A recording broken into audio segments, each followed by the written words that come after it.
Aquí hay dos elementos diferentes que hay que analizar, pero que hacen parte precisamente de la sensación de inseguridad y de debilidad institucional, de acuerdo a lo que sucedió este fin de semana, pero que, como bien lo dices, es un asunto de contexto que viene pasando de manera sistemática en el territorio. Primero, la sensación de inseguridad no es solamente sensación. De manera sistemática, durante los últimos 3 años, ha venido creciendo el homicidio selectivo. Los fines de semana hemos oscilado entre 3, 4, 5, 6 asesinatos y incluso en el marco de la pandemia, en lo que en todo el país disminuyó el homicidio, en Santa Marta se mantuvo en la misma estadística, lo cual en el marco del análisis muestra que en todo el país disminuyó el delito, pero aquí se mantuvo en el mismo nivel. Eso significa que el modelo de seguridad necesariamente es un modelo de seguridad que fracasó durante el último periodo de tiempo. De igual manera, el aumento del narcotráfico, el aumento de la extorsión, el delito de extorsión incluso fue uno de los que aumentó durante el periodo de la pandemia y viene aumentando sistemáticamente durante los 2 últimos años. Y el delito de extorsión tiene una característica, y es que es un delito que en el promedio, según los estudios académicos, tiene un subregistro del 50%. Eso significa que es un delito que tiene que estar desmedido en el distrito, porque el marco del año y medio muestra que ha aumentado sistemáticamente, sobre todo a comerciantes. De igual forma, la violencia intrafamiliar, el aumento del feminicidio, la tentativa de feminicidio y un delito que es casi invisible, que es la amenaza feminicida y que además también tiene sus registros muy altos. No es solamente una sensación de inseguridad, las estadísticas muestran que el modelo de seguridad y convivencia del distrito ha fracasado, que la política pública, la articulación y la implementación de acciones estructurales que generen prevención del delito, disminución de las conductas de mayor impacto como el homicidio, en este caso la violencia intrafamiliar, la extorsión e incluso el hurto, las políticas no han podido articular una disminución efectiva, un fortalecimiento de las instituciones, la judicialización es supremamente débil y el marco general de sensación para los ciudadanos es que vivimos en una ciudad cada vez más insegura, en el que básicamente es difícil creer en las instituciones. El marco de debilidad general también nos muestra un panorama terrible de violencia sistemática contra la mujer. Y en esto quiero hacer una reflexión particular. El fin de semana se presenta una denuncia de 2 mujeres que dicen ser agredidas por varios uniformados de la Policía Nacional, y no solamente agredidas, el video muestra que fueron golpeadas, que fueron maltratadas y que existe de parte de la institucionalidad, en este caso la Policía Metropolitana, para nosotros las mujeres, una sensación inmensa de inseguridad y de dolor. Y en esto hay que hacer un marco de contexto. Nosotros, a través del ejercicio de defensores de derechos humanos, especialmente el proceso liderado por la defensora de derechos humanos Jennifer del Toro y Lino Pereira, y con nuestro acompañamiento hemos venido sistematizando una serie de denuncias. Lo que sucedió este fin de semana no es un hecho aislado, incluso, y en el marco de la presunción del debido proceso, pero hay que destacar que la persona que es mencionada en el video, el agente de policía Carlos Torres, incluso antes de ser coordinador del modelo de seguridad del mercado público,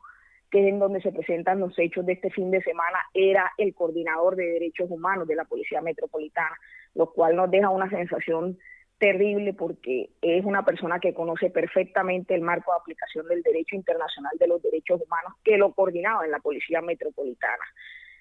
Y para nosotras como mujeres y defensoras de derechos humanos nos deja una sensación de dolor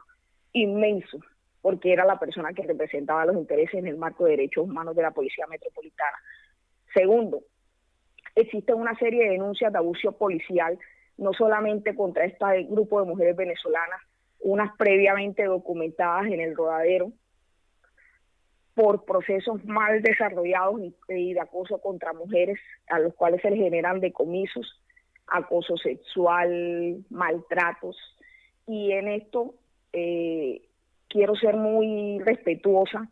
pero también enfática, porque estos procesos de documentación los hice de manera personal. Yo me dediqué durante el mes anterior a realizar varias visitas al Rodadero, a conversar con los vendedores, y presencié abuso policial por parte de unos agentes que le decomisaron unas cavas a unas mujeres. Me tocó intervenir,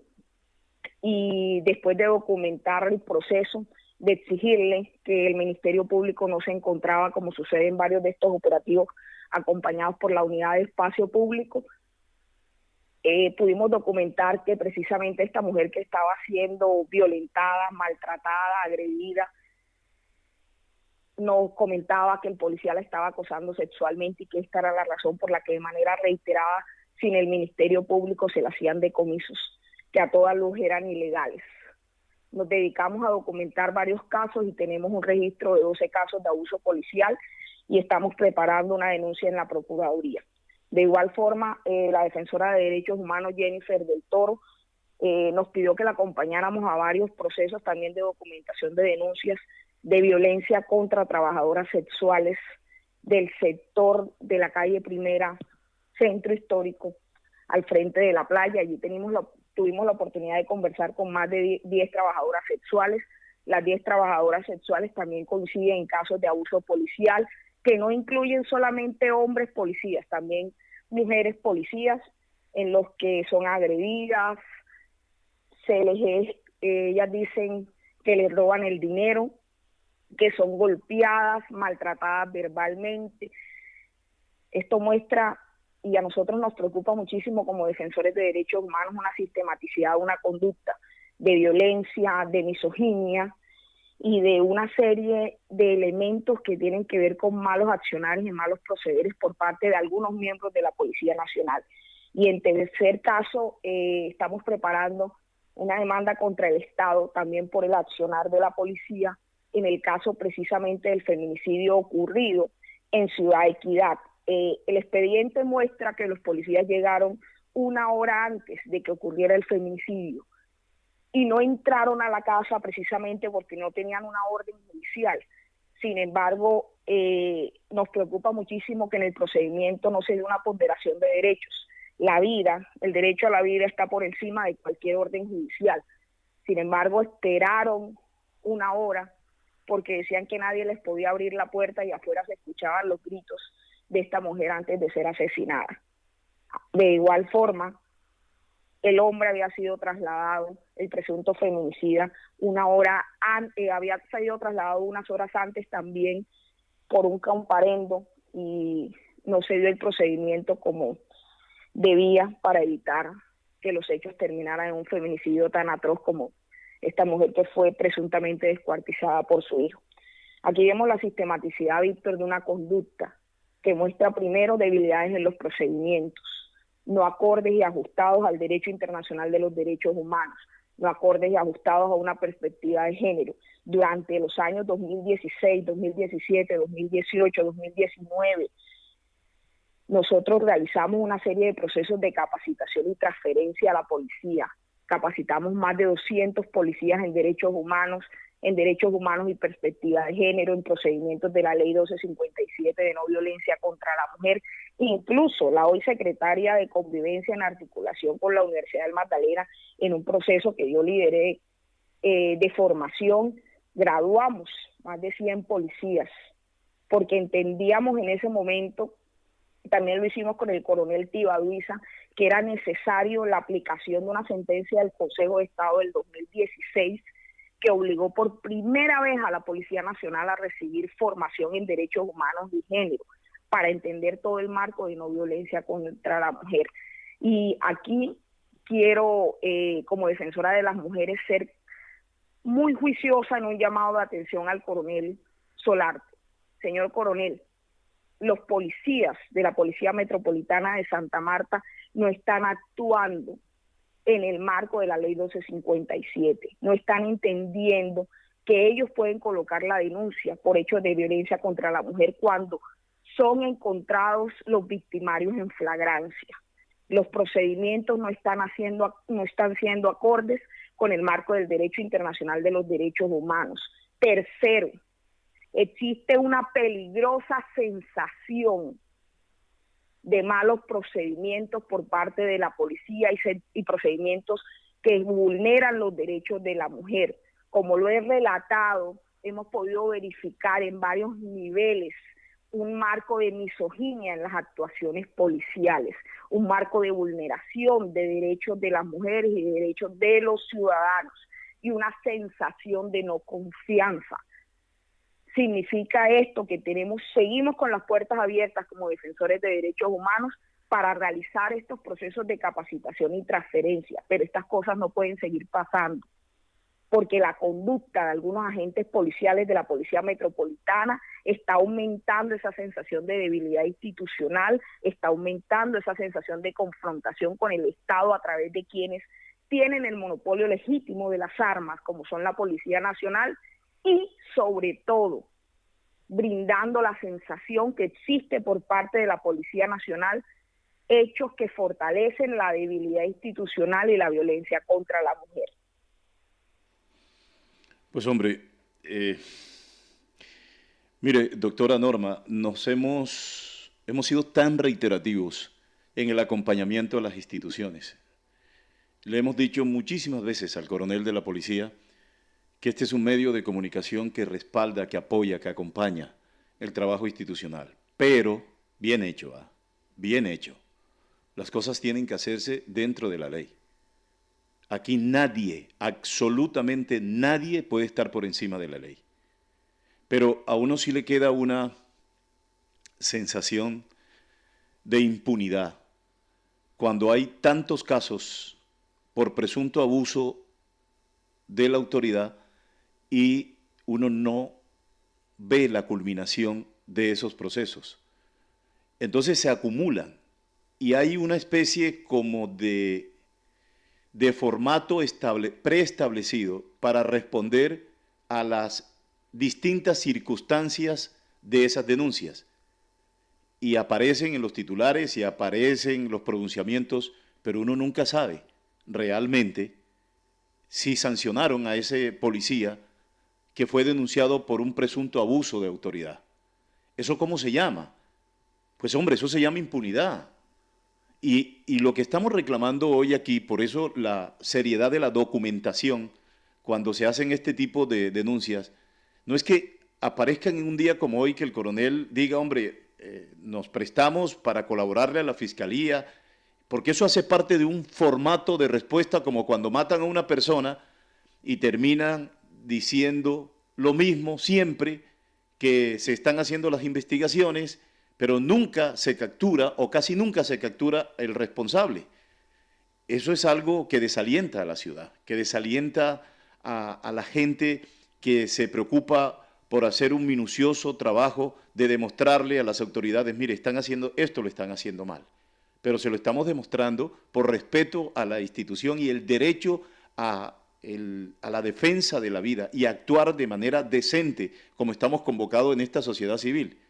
¿Cómo hacemos para que realmente la policía diga cómo culminan los procesos disciplinarios investigativos de quienes no están cumpliendo la ley como tienen que cumplirla, revestido de la autoridad que tienen?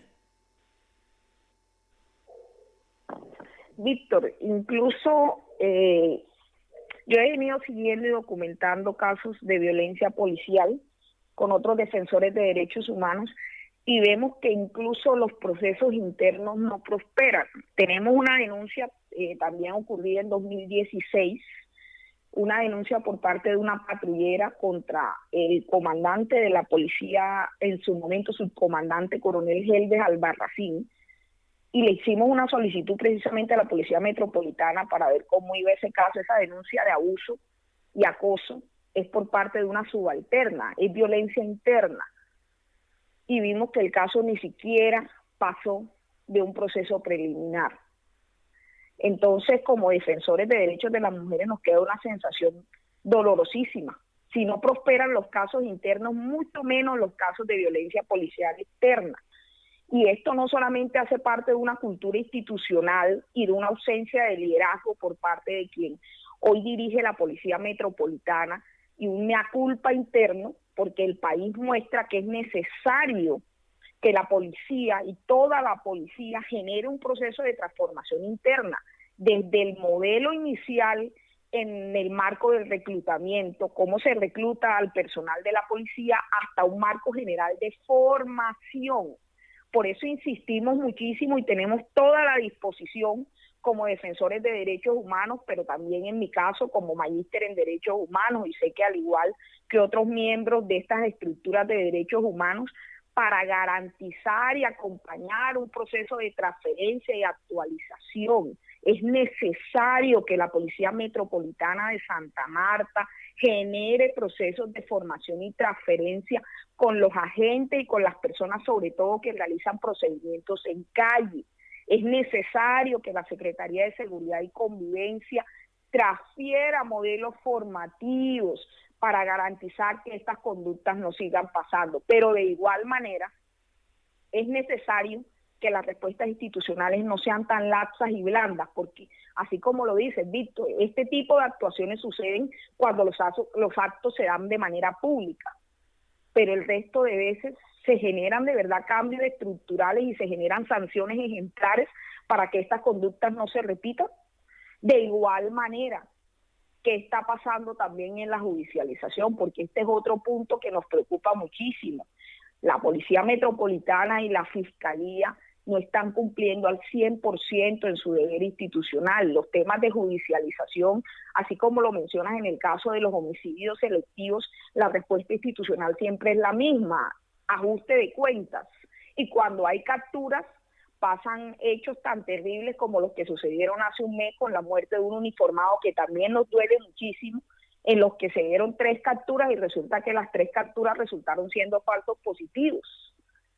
Y constantemente vienen sucediendo este tipo de cosas, constantemente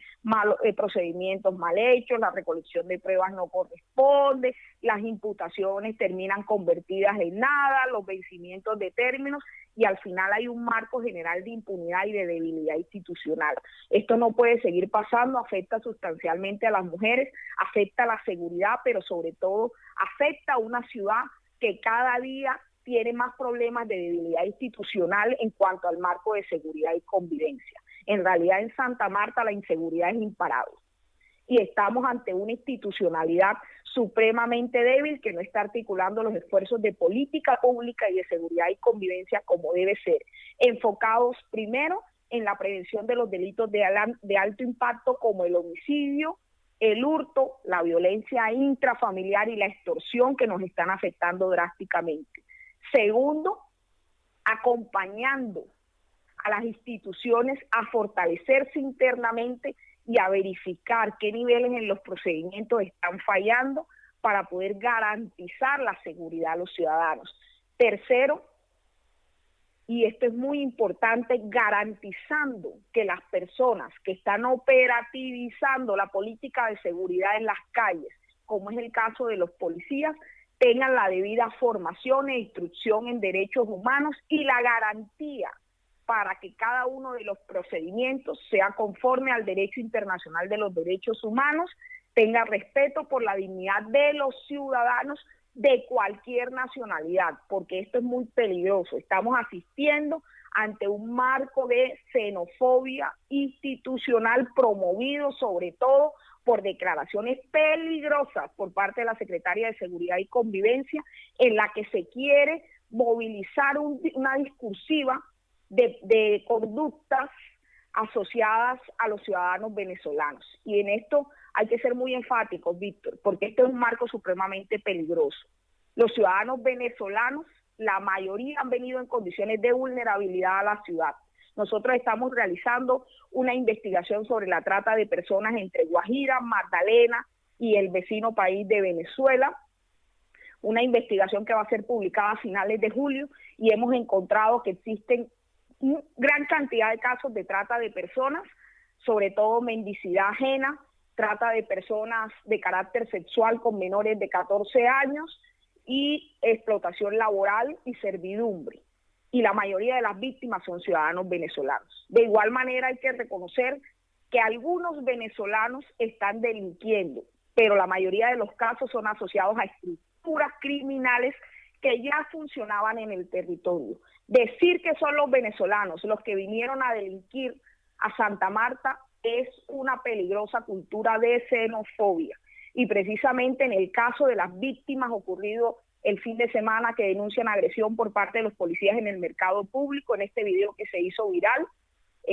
parte precisamente de las declaraciones de la policía, de la contraparte. Tuve la oportunidad de escucharlas y dicen que es un marco de acción contra los venezolanos que han venido delinquiendo en el mercado público. Independientemente de si se es o no un presunto delincuente, se debe aplicar un protocolo de respeto y no vulneración a los derechos humanos. De ninguna manera se puede permitir que el protocolo incluya agresiones de ningún tipo y mucho menos contra una mujer.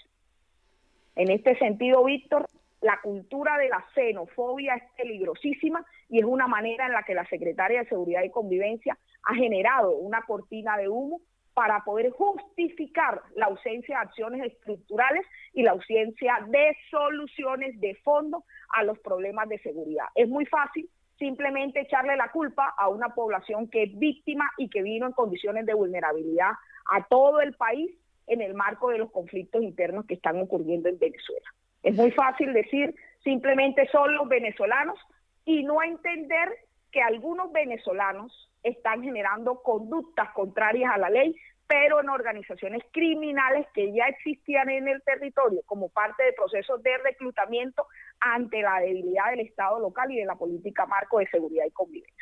Bueno, Víctor, sabemos por datos de Migración Colombia, es parte precisamente de nuestro estudio, que existe un dato oficial de 45.000 venezolanos que han ingresado a la ciudad de Santa Marta. Este dato oficial, o lógicamente, debe tener un subregistro muy alto. Este es el dato de quienes han ingresado legalmente a la ciudad de Santa Marta.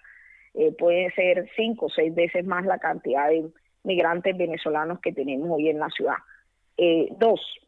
en este contexto de quienes han ingresado a la ciudad de Santa Marta, sabemos que la gran mayoría de estos ciudadanos venezolanos llegó en condiciones de vulnerabilidad y pobreza extrema. Básicamente se vinieron de su país con lo que podían cargar en la mano, y que esto ha venido engrosando los cinturones de miseria y pobreza de la periferia de Santa Marta. Un ejemplo específico es el barrio Alto del Mar, que queda en la Torre 15 de La Paz. En este lugar hay 800 viviendas en una invasión, casi todas viviendas de palos, tablitas. Incluso estamos haciendo una campaña con la Fundación Gente OK para reconstruir varias de estas viviendas, porque en el aguacero pasado son familias que viven básicamente debajo de plásticos en condiciones de vulnerabilidad extrema, en absoluta pobreza. Y este es uno de los tantos barrios que existe hoy en Santa Marta, en cordones de miseria, en lugares periféricos como en el barrio San Pablo, Luis R. Calvo, en los Alpes 1, 2, 3 y hasta 4, la zona de La Quemada, La Quinina, en Gaira, y en varios lugares de Santa Marta, obviamente con muy alto nivel de vulnerabilidad, incluso con ciudadanos y menores de edad que están siendo víctimas de las diversas formas de trata de personas, que no incluyen solamente la mendicidad ajena, también el reclutamiento forzado, y las mujeres están siendo víctimas de redes que sí existen en el distrito de Santa Marta, de explotación, de trata de personas, explotación sexual e incluso de redes pornográficas. El fin de semana pasado encontramos una denuncia que el día de hoy vamos a oficializar de unas víctimas en este barrio Alto del Mar, la parte alta de La Paz, que 5 víctimas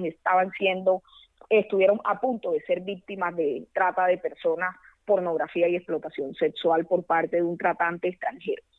En el caso específico de mendicidad ajena, es necesario hacer 2 consideraciones. Primero, la mendicidad ajena es la explotación de niños por parte de terceros con fines básicamente de vulnerabilidad, usar a los niños como carne de cañón para que entren a mendigar a nombre de otros y de terceros en formas claras de explotación, precisamente en el marco de conductas criminales por parte de terceros. Regularmente no son los padres. En estos casos, quienes explotan a los niños casi nunca son los padres, los niños terminan siendo alquilados. Esto es un delito, va en contra de todas las formas de vulneración de la Convención Internacional de Derechos del Niño y es un delito que se llama trata de personas mendicidad ajena. El caso específico que denuncia Lino y la defensora de derechos humanos, Lino Pereira, y la defensora de derechos humanos Jennifer del Toro es totalmente distinto. No es trata de personas mendicidad ajena, son padres de familia que están en pobreza extrema, que salen a pedir junto con sus hijos o que se dedican a actividades de vendedores ambulantes en la calle y tienen que hacerlo con sus hijos porque primero en Santa Marta no existe una política seria de cuidado de la infancia, no existe para los locales, mucho menos existe para los extranjeros indocumentados. Segundo, no hay una política de inserción e incorporación de la población migrante venezolana. Y lo complejo de esto es el show mediático que se está haciendo, que tiene más o menos 15 días de estarse haciendo, y revise usted los datos y verá que en los reportes del 2020, 2019, incluso en los reportes del 2021, de enero y febrero, ya los niños fueron devueltos a sus padres, es decir, un círculo vicioso en el que las instituciones se toman la foto, muestran que están erradicando la mendicidad ajena, trabajo infantil y trata de personas, pero al mes tienen que devolver los hijos a los padres de familia a continuar el ciclo de vulnerabilidad. Es decir, solamente estamos generando acciones maquilladas que no garantizan soluciones estructurales, porque hasta el momento no existe una política ni siquiera para los niños colombianos que están siendo sometidos a mendicidad ajena y a trata de personas o los que están pidiendo, como en estos casos que denuncia Lino, porque son familias que están en extrema pobreza y no tienen ninguna otra acción en una ciudad donde el desempleo supera el 50%. Entonces, lo estructural de esto, Víctor, es analizar que de fondo no existen acciones marcoestructurales de protección a la infancia, de recomposición de las familias migrantes, ni de las familias en pobreza extrema en Santa Marta, que son más del 50%, que garantice que no tengan que salir a pedir. Obviamente, de ninguna manera estoy justificando la mendicidad, pero sí hay que analizar que este es un problema estructural asociado a la pobreza y a la ausencia de oportunidades en el territorio, que toca directamente a las familias de estrato 1 y 2 y que, óigase bien, para los que nos molesta y nos duele ver niños pidiendo en el semáforo, son más del 50% de la población en Santa Marta, que articula la ausencia de políticas estructurales de generación de ingresos y empleo, la ausencia de intervenciones en cordones de miseria que se están conformando en varios barrios de Santa Marta, que tienen una cifra de 45,000 personas, pero que deben ser muchísimos más porque esa es la cifra legal. Y tercero, una institucionalidad que está dispuesta a hacer todo lo posible por ser tendencia en las redes sociales y tomarse las fotos, pero que en el seguimiento estructural a la política encontramos que de fondo no hay soluciones que garanticen la reinserción laboral, la incorporación a dinámicas de calidad de vida y sobre todo la reintegración de familias que están sufriendo muchísimo, como son estas familias que están siendo víctimas de la pobreza extrema y que tienen que salir a mendigar. Estos no son tratantes de personas, las tratantes de personas son redes organizadas que utilizan a los niños como carne de cañón en mendicidad ajena. Doctora Norma, usted ha sido muy gentil, muchas gracias. Gracias, Víctor. Buen día para